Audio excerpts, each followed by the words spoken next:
Oh boy, Day 9 of Sean Diddy Combs' federal trial saw bombshell testimony from rapper Kid Cudi, who alleged that Diddy retaliated against him after learning that Cudi was dating Cassandra Ventura, culminating in a supposed Molotov cocktail attack on Kid Cudi's car. The jury also heard disturbing accounts of abuse, secret aliases, and more details of an alleged pattern of intimidation.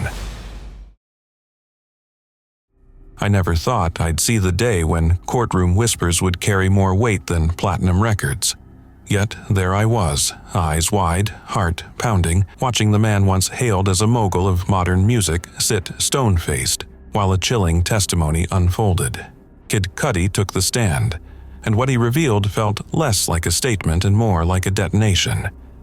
The courtroom froze, because no one expected this. The trial was never just about Diddy. It was about fear, control, and a story no one dared to tell, until now.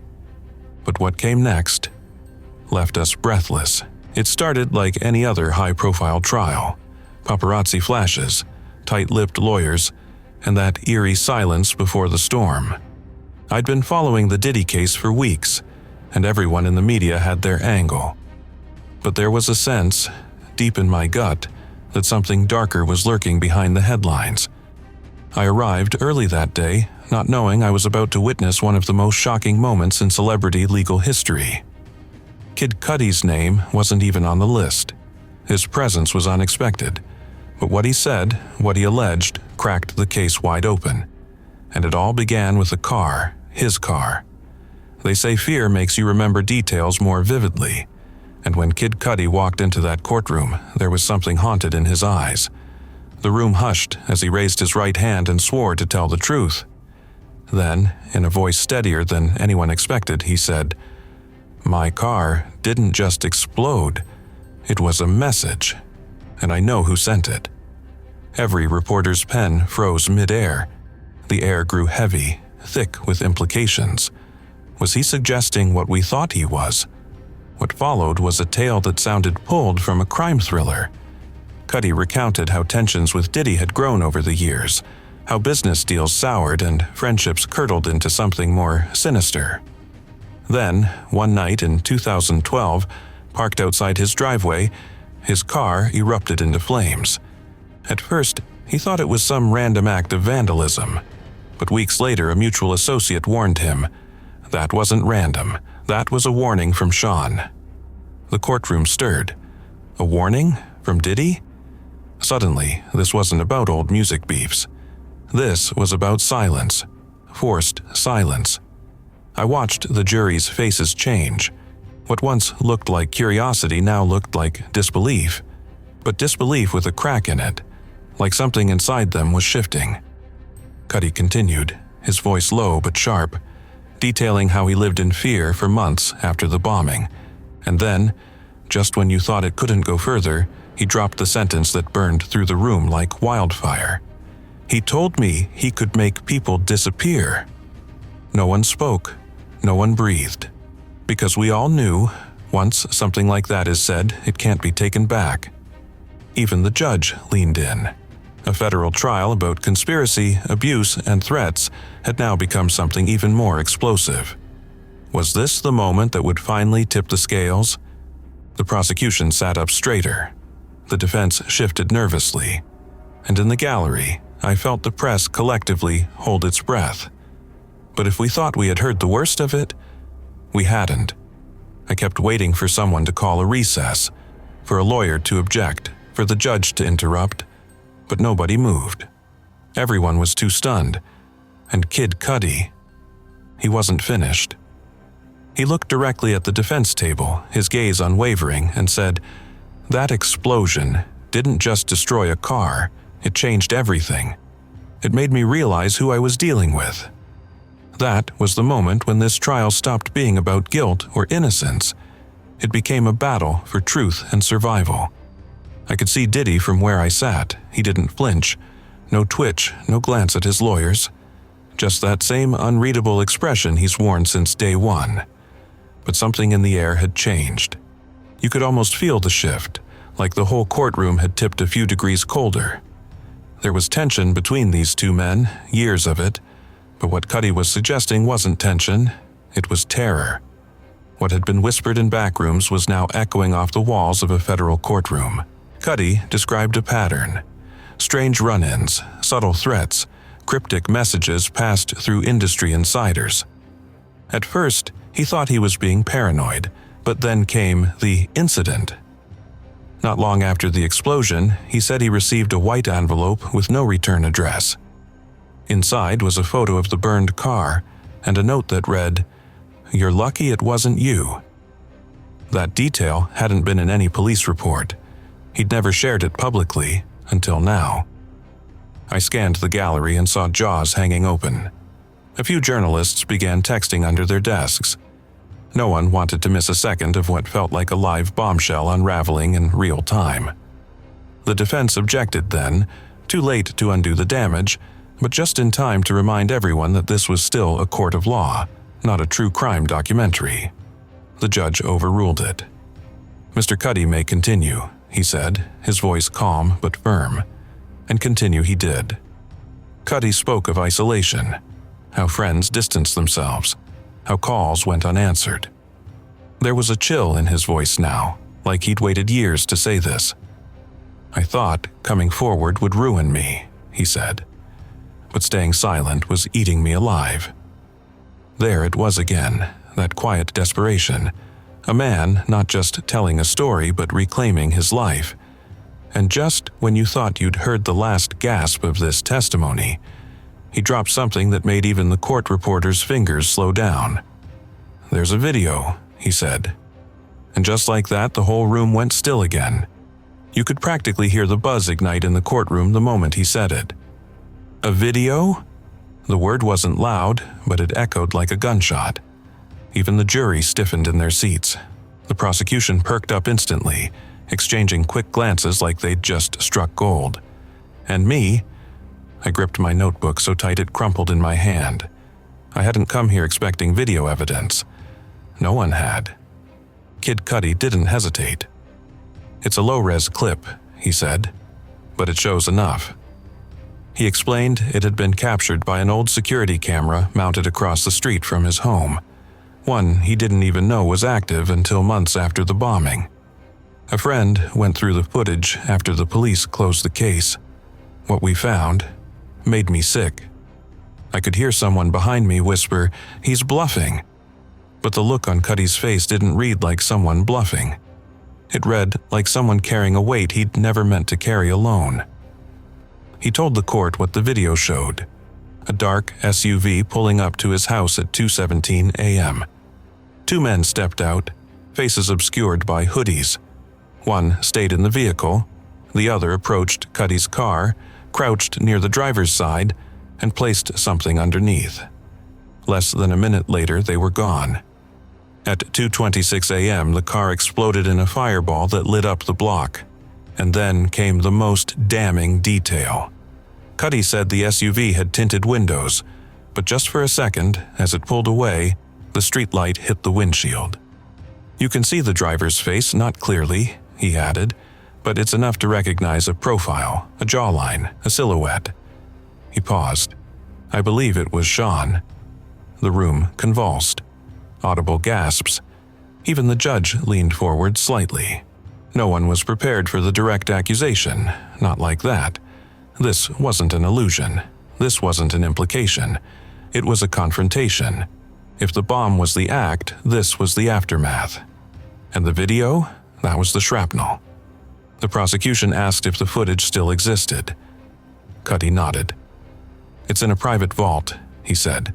"Encrypted. I brought a copy." Suddenly, a hush fell so thick it felt like the oxygen had been sucked from the room. This wasn't just testimony anymore, it was evidence, potential evidence of a federal crime. And then the judge called for a recess. The gavel hit the wood like thunder. But no one stood. Everyone sat frozen, staring at Diddy, waiting for him to flinch, to speak, to do something. He didn't, and that silence, it said everything. When the gavel struck, it wasn't just the end of the testimony, it was the start of a power shift. The court recessed, but no one moved fast. The air felt like molasses, thick with shock. Diddy's lawyers immediately rose and huddled. The prosecution followed suit. And Kid Cudi? He stepped down from the witness stand and walked straight past the defense without a glance. Every step he took away from the courtroom was a message. I've said my piece. Now it's your move. I lingered behind as reporters scrambled to get cell reception.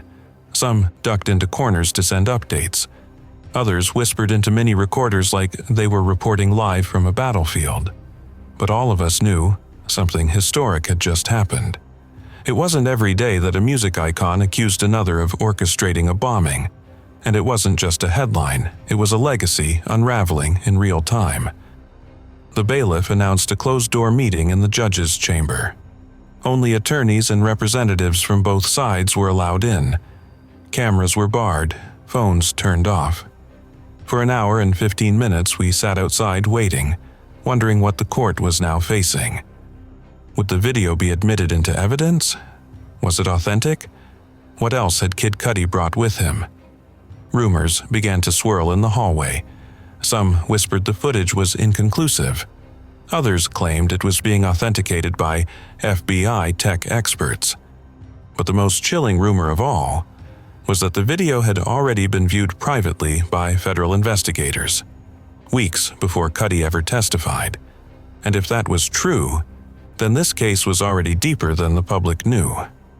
That's when the twist came.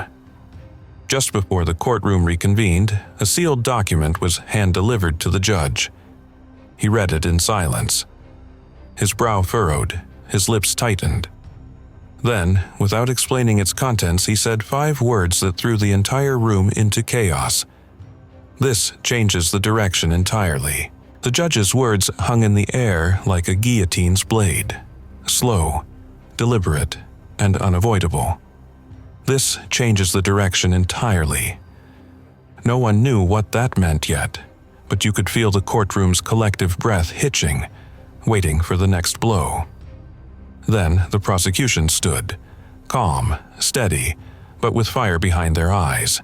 They announced they had uncovered a new piece of evidence, a detailed phone log analysis linking both Sean Combs and a mysterious third party to a series of encrypted communications in the days leading up to the bombing. But that wasn't all. The third party was someone no one saw coming, a close confidant of Kid Cudi himself. The courtroom erupted with whispers. A confidant of Cudi? What? How deep did this rabbit hole go? As the prosecution laid out the evidence, it became clear that the entire narrative was far more complicated than a one-sided vendetta. The encrypted messages showed frantic exchanges, warnings, threats, even pleas to back down. But most damningly, they revealed planning meetings that suggested the bombing might not have been a simple intimidation tactic. There were hints of manipulation, possible setups, and a dangerous game of double-crossing no one fully understood. And the biggest shock? The defense attorney dramatically revealed that the phone logs also implicated Kid Cudi in covert communications with unknown associates. Discussions that could suggest he wasn't just a victim, but possibly an active player in the murky world behind the scenes. Suddenly, the story twisted from a clear villain and victim to a tangled web of secrets, lies, and betrayal. The image of Kid Cudi shifted from a frightened artist to a man who may have been part of the same dangerous game he claimed to be running from. Even Diddy's stoic facade flickered with the shadow of something. Was it vindication, surprise, or something darker? The room was silent, but the tension was deafening. I leaned forward, realizing that this trial was no longer about just one event. It was about power, deception, and a hidden war beneath the glitz and glamour. And no one, no matter their fame or fortune, was immune. The courtroom was transformed. No longer a stage for a simple accusation, but a battleground where every secret could topple reputations, careers, and lives. After the twist dropped, the tension exploded into a high-stakes chess game. Lawyers traded barbs like weapons, each word loaded with intent, each silence pregnant with consequence.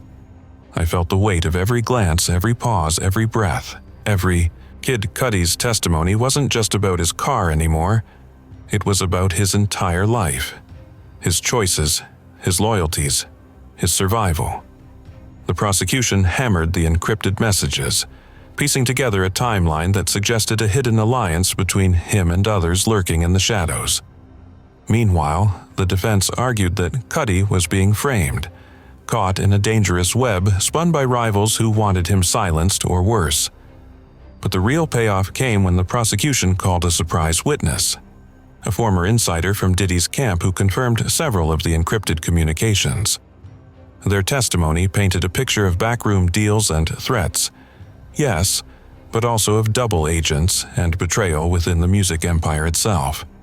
The insider's revelation added fuel to a fire no one saw coming, the possibility that both men were pawns in a much bigger game. I sat frozen, caught between disbelief and fascination. The story I thought I knew was fracturing, revealing a dark maze beneath the celebrity facade. The jury, once distant, now leaned in, visibly shaken. The weight of truth was sinking in, and it was heavier than anyone imagined. And just when it felt like the storm had passed, the defense dropped its own bombshell. Emails and texts that contradicted the insider's statements, suggesting the witness had been bribed or coerced. The courtroom exploded into chaos. Lawyers shouted over one another, and the judge struggled to regain control. The payoff was clear. This wasn't just a trial, it was a war of shadows. A battle where facts blurred and trust was the rarest currency. The stakes had never been higher. And as the day ended, the one question hanging over everyone's head was simple yet terrifying. Who was telling the truth? And who was ready to burn it all down to win?